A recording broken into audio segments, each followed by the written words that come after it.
pertama kita akan melakukan uji karbohidrat.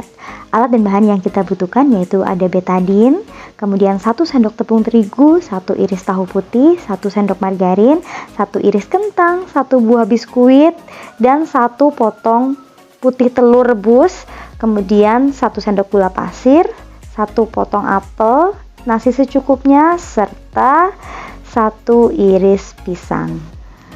Setiap bahan makanan akan kita tetesi dengan betadin sebanyak 2-3 tetes saja. Kemudian kita akan memperhatikan bahan makanan yang diuji apakah menunjukkan adanya perubahan warna, yaitu dari warna aslinya menjadi biru tua atau biru keunguan atau biru kehitaman. Ini dia hasilnya. Yang pertama, nasi menunjukkan perubahan warna menjadi biru kehitaman. Gula pasir warnanya tetap atau tidak berubah. Kemudian apel juga warnanya tidak berubah. Sedangkan pisang warnanya menjadi ungu kebiruan. Kemudian biskuit menjadi biru kehitaman. Sedangkan kentang menjadi biru tua. Putih telur warnanya tetap atau tidak berubah.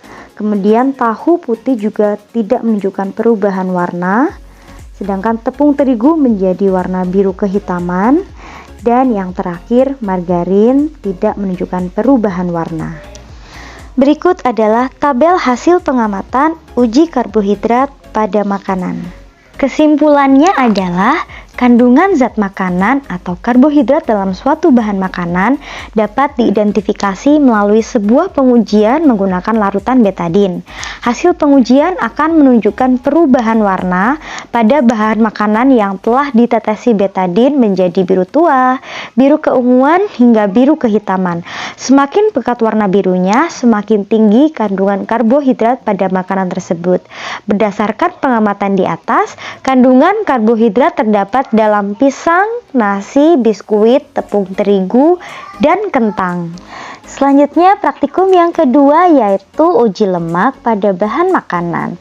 Alat dan bahan yang kita butuhkan dalam praktikum ini, yang pertama 2 buah piring, kemudian pipet sebanyak 5 buah, kertas coklat sampul buku ukuran 10 x 10 cm sebanyak 12 lembar, lampu senter 1 buah, kemiri 3-4 butir, margarin yang sudah dicairkan, wortel 1 buah, seledri 1 tangkai, biji jagung kering sekitar 1 genggam, singkong kering 1 iris, kacang tanah yang sudah dikupas kering, pepaya 1 potong kecil, santan 1-3 sendok teh, minyak goreng 5 ml, susu 1-3 sendok teh, dan air 5 ml.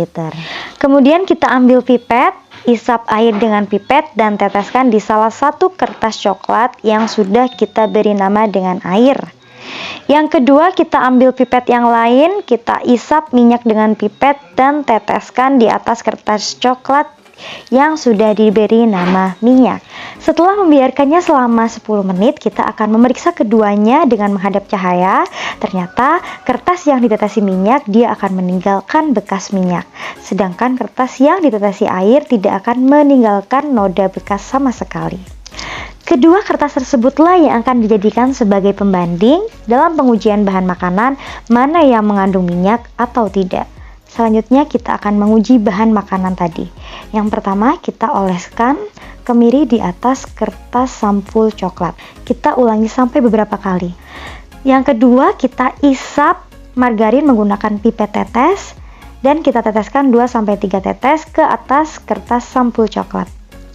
Yang ketiga kita mengambil beberapa daun seledri kemudian kita oleskan beberapa kali di atas sampul coklat. Begitupun seterusnya. Untuk bahan makanan yang padat kita oleskan saja di atas kertas sampul coklat, sedangkan bahan makanan yang cair akan kita isap menggunakan pipet tetes dan kita teteskan 2-3 tetes di atas kertas sampul coklat. Setelah itu kita diamkan selama kurang lebih 10 menit dan kita amati apakah kertas sampul coklat tersebut meninggalkan bekas atau tidak pada bahan makanan yang sudah kita uji. Jika sudah 10 menit, kita akan mengecek kondisi kertas tersebut menggunakan bantuan senter. Ternyata kacang tanah kering meninggalkan bekas noda minyak, sedangkan wortel tidak. Santan juga meninggalkan bekas noda minyak, sedangkan seledri tidak. Kemudian susu meninggalkan bekas noda minyak, sedangkan pepaya tidak. Margarin juga meninggalkan bekas noda minyak, sedangkan singkong kering tidak, dan kemiri meninggalkan bekas noda minyak, sedangkan biji jagung kering tidak. Berikut adalah tabel hasil pengamatan uji lemak pada makanan. Kesimpulan hasil praktikum kali ini adalah kandungan zat makanan, salah satunya lemak, pada sebuah bahan makanan dapat diidentifikasi keberadaannya menggunakan sebuah pengujian sederhana, yaitu dengan menggosokkan bahan makanan padat atau meneteskan bahan makanan cair ke permukaan kertas coklat sampul buku. Bahan makanan yang mengandung lemak akan meninggalkan bekas noda minyak pada kertas, sedangkan bahan makanan yang tidak mengandung lemak tidak akan meninggalkan bekas noda. Berdasarkan hasil pengujian di atas, kemiri, margarin, kacang tanah kering, santan, dan susu merupakan bahan makanan yang mengandung lemak.